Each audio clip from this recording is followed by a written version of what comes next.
буди сеќавање. Туку што ќе пие. Се знае што ќе пие. Мадам Мадлен, наточи еден бокал вино. Од тоа бордото. Дојдам.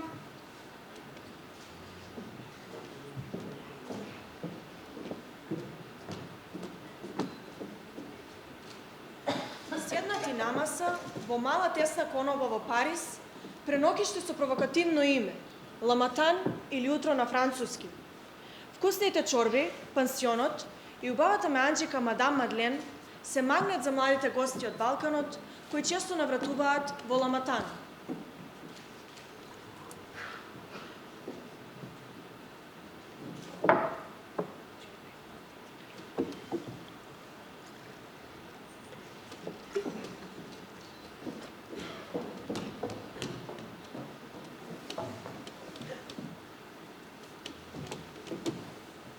За Македонија!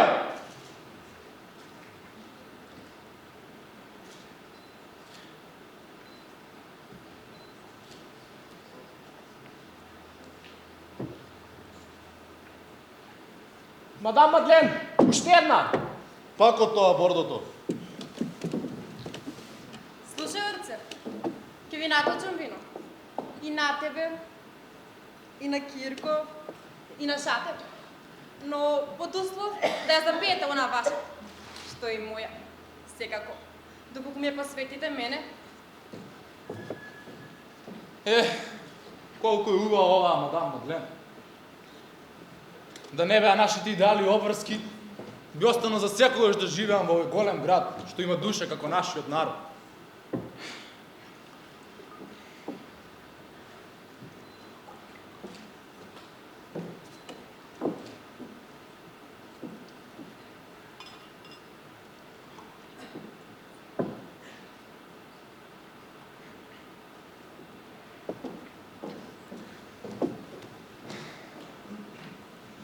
Налеј, налеј, налеј, меанџике, налеј, налеј, налеј, налеј, од рујното вино.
во малиот джеп од палтото уредно имаше ставено бело шамивче, гледајќи при тоа во мадам Мадлен, што се приближуваше до шанкот со пилоца.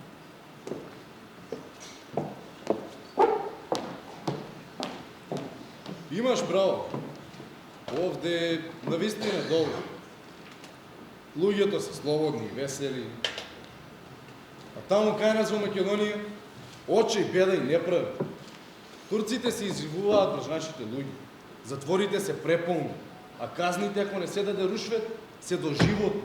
Ости ги луѓето нека си живеат.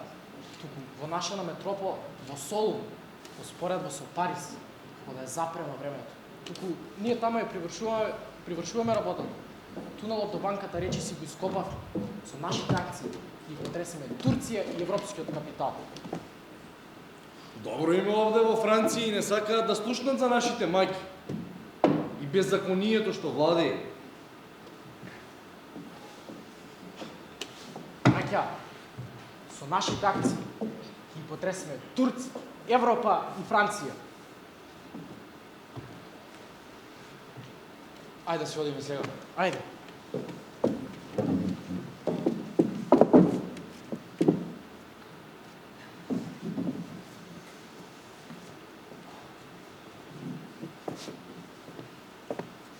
Поздрав, мадам Мат.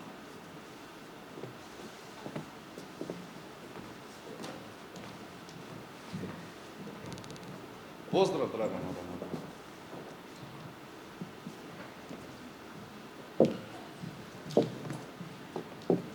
Последни поздрави, мадам Мадлен. Заминуваме за Македонија. Нема да го заборавам вашето пријателство. И со сето срце ќе ве чекам повторно да се вратите.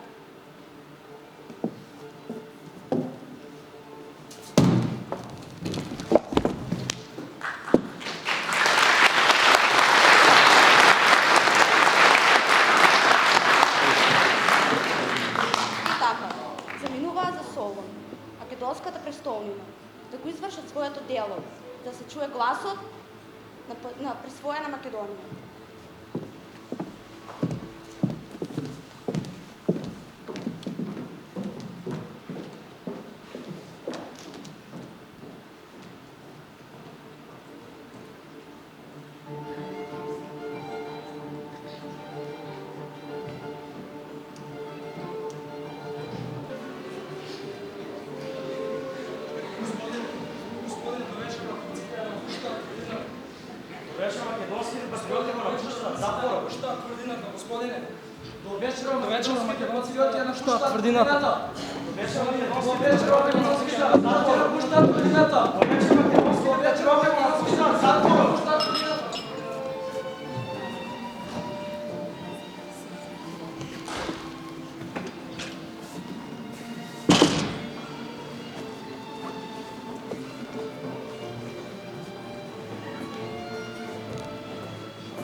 Со овие соопштенија на попладне во пролета 1903 година, тајната револуционерна организација во Солун извршуваше неновишна задача, додека од човек на човек се пренесуваше веста за еден настан кој беше секојдневна појава во животот на поробениот македонски народ, младите гемиџи се заколнуваа за вечна верност кон татковината.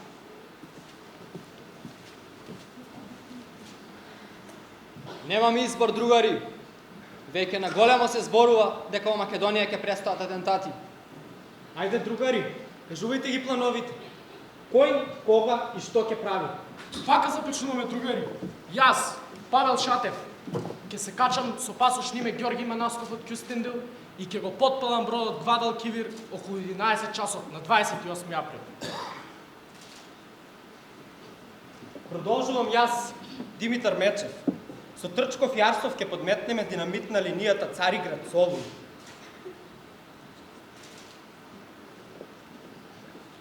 На 29 април Солун ќе се најде во темнина.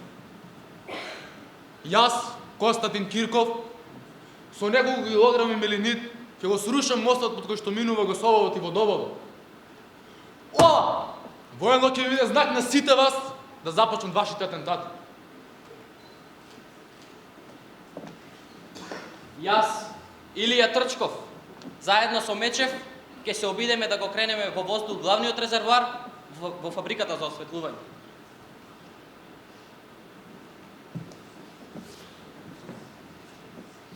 Јас, Јордан Поп Јорданов Орцето, случајно или намерно ќе бидам дежурен во бакалницата. По прекинот на осветлувањето ќе го запалам фитилот кој треба да ја дегне во воздух отомам банката.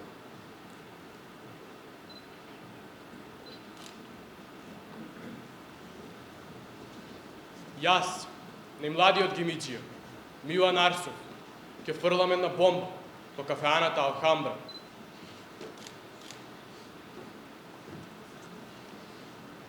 Следен сум јас, Владимир Пингов. Со малку бартолова сол и едно шише течен фосфор ќе се обидам да го потпалам Бошњак Хан. Може би најтешката задача имам јас, Цветко Трајков. По завршувањето на атентатите ќе се обидам да го убијам Солунскиот Валија. Јас, Марко Бошњаков, за задача си земам да ги заштитам атентаторите. Јас си земам уште една задача. Ќе се обидам да влезам во телеграфската станица со под изговор дека ќе праќам телеграм. Ќе активирам бомбата и станицата ќе биде во воздух.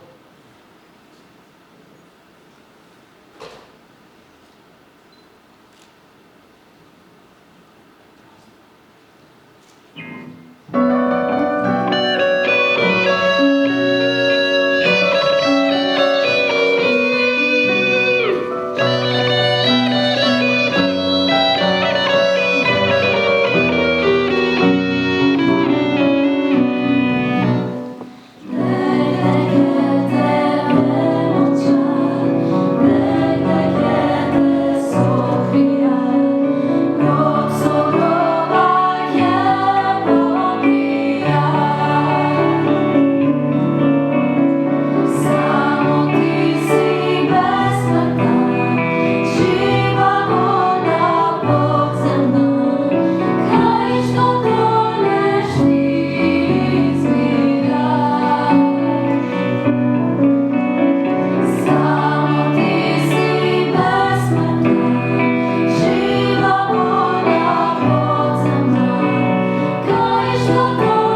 Шатев поставил неколку килограми динамит на парабродот, кој пламнал по силната експлозија. Капетанот огласил требога за спасување на патниците и багажот. Бродот успешно го напуштиле сите патници и екипажот, а на патниците им било соопштено следниот ден да се јават во агенцијата, за да го подигнат багажот и да им бидат вратени парите за билети. Но единствено патникот Ѓорги Манасков не се појавил во агенцијата.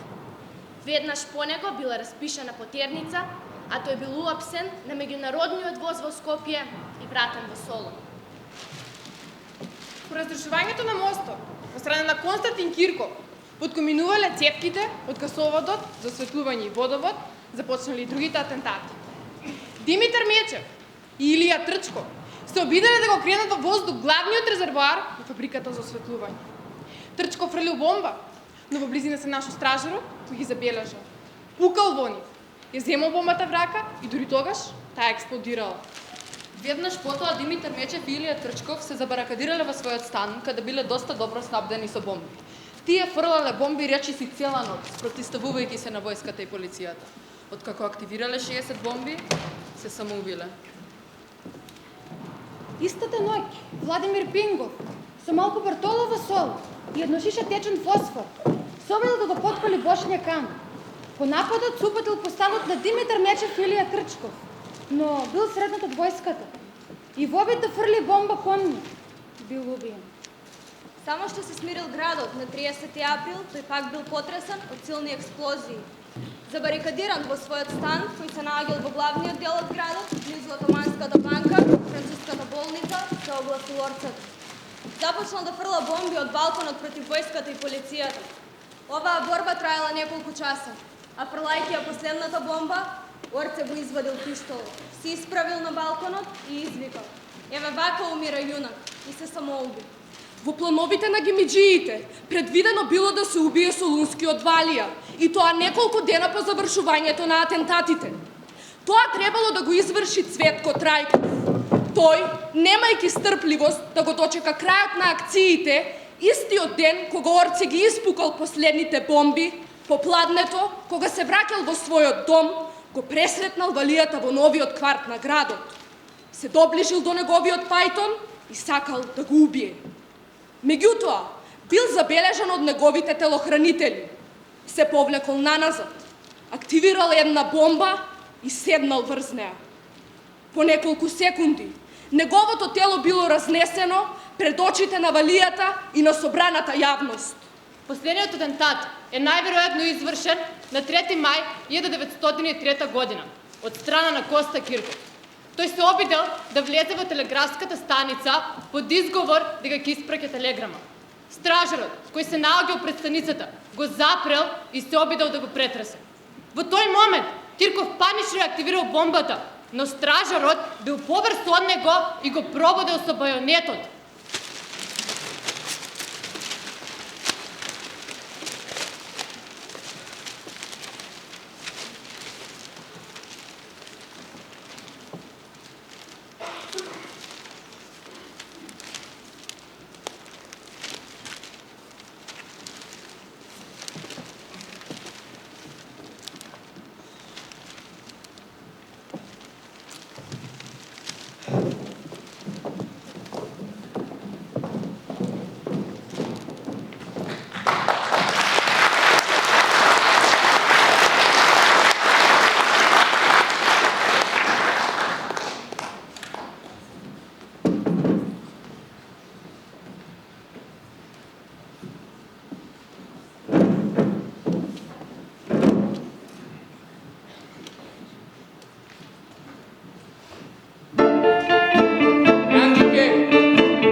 Меанџике,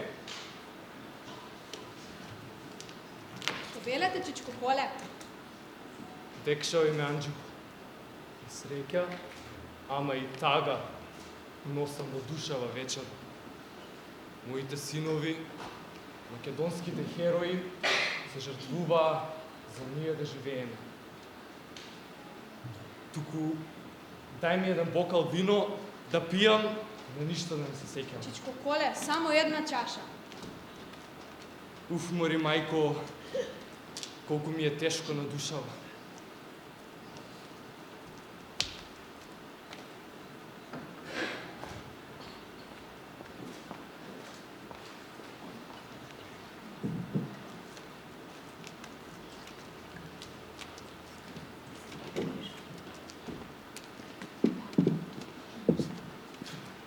Ама, не тагувам толку за мене, како за Ивановата мајка Јована. Во овие тешки времиња, само тој ја крепеше. И беше звезда водилка, поттик за живот, кој сега веќе го нема.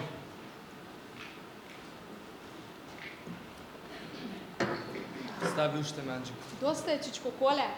Стави уште малце.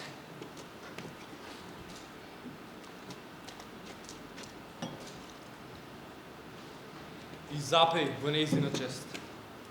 Јовано, Јованке,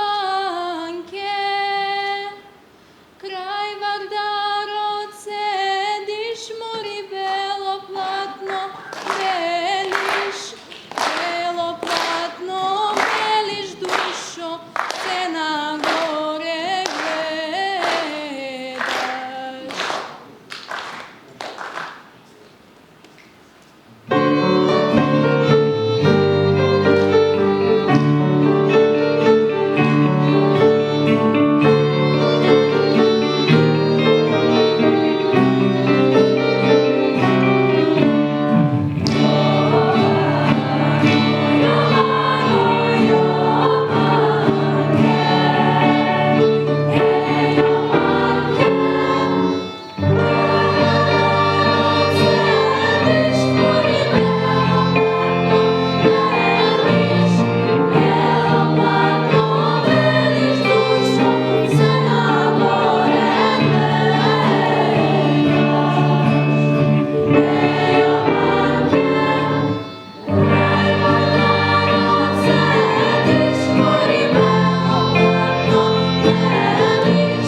Ја познаш ли Кате, она на орцето? Ја познавам. Како да не ја познавам? Колку многу се љубеа. Ау, ти не знаеш тоа каква љубов беше. Љубеше со целото свое срце, со целата своја душа и тело. Му беше љубов најголема, желба неостварена, мечта бесконечна. Туку не те прашав, што ке ти е тебе Катето? Низиниот љубен, орцето, ми остави аманет за нејзе. Писмо. Писмо? Сигурно целата своја љубов има преточено на тој лист хартија. Чичко Коле, а одам ја да ја викнам Катето. Не, ќе одам. Кате! Кате! Дојди, Кате!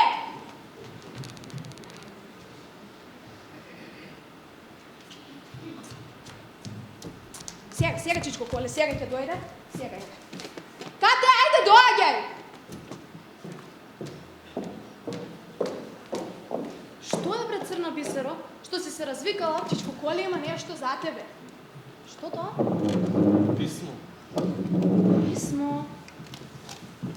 Од кого? Од оној што ти значеше се на светот.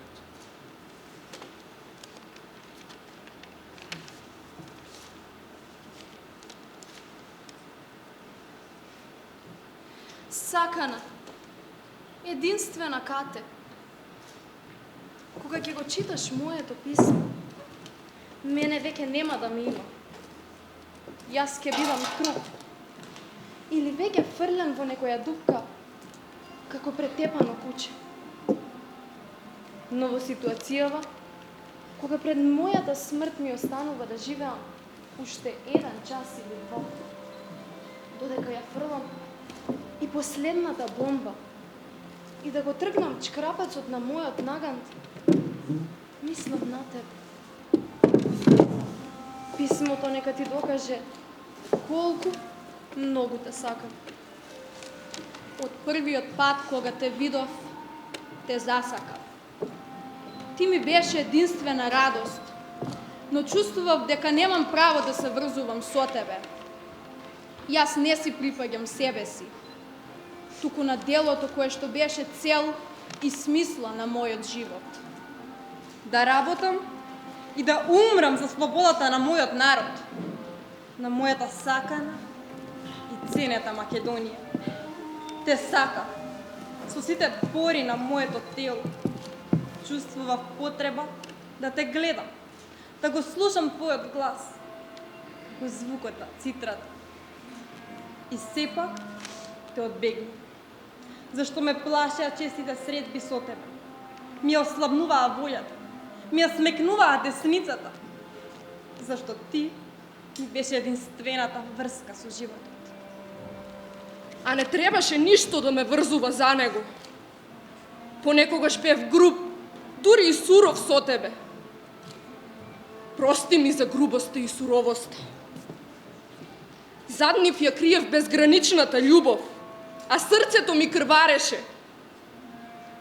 Верувам ки ми простиш. Ти си добра. А јас сега жалам што не бев подобар, повнимателен и понежен кон тебе. Сигурно ќе прашиш. Неопходно ли е да умрам?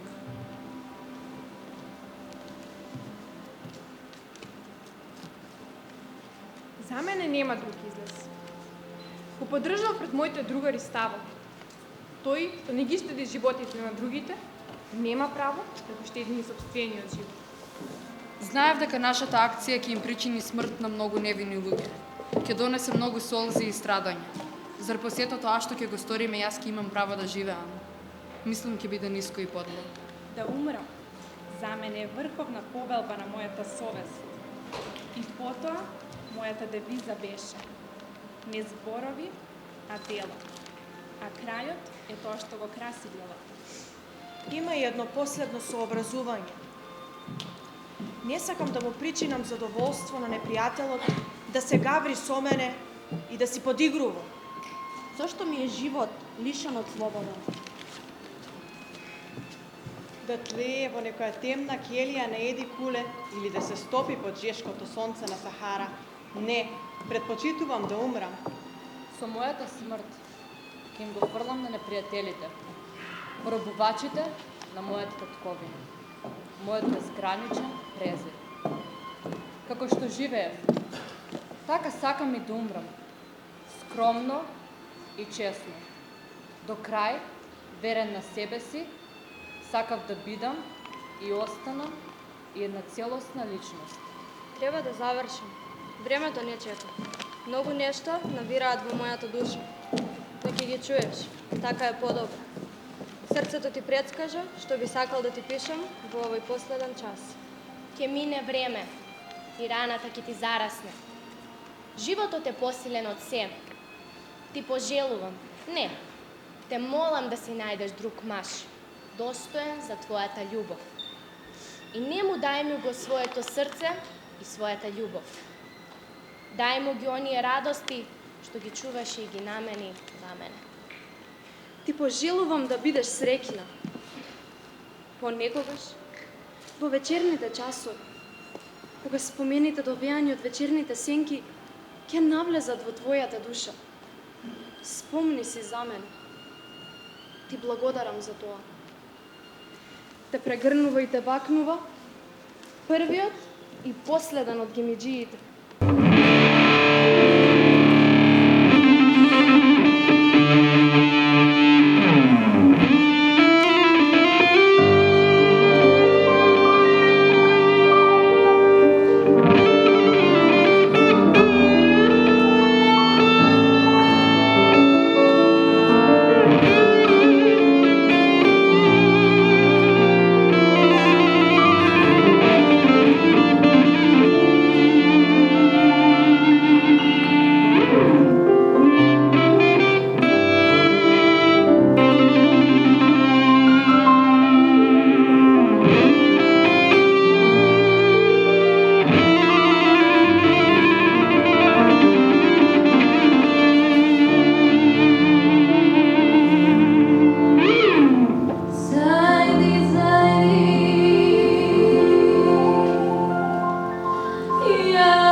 Zaidi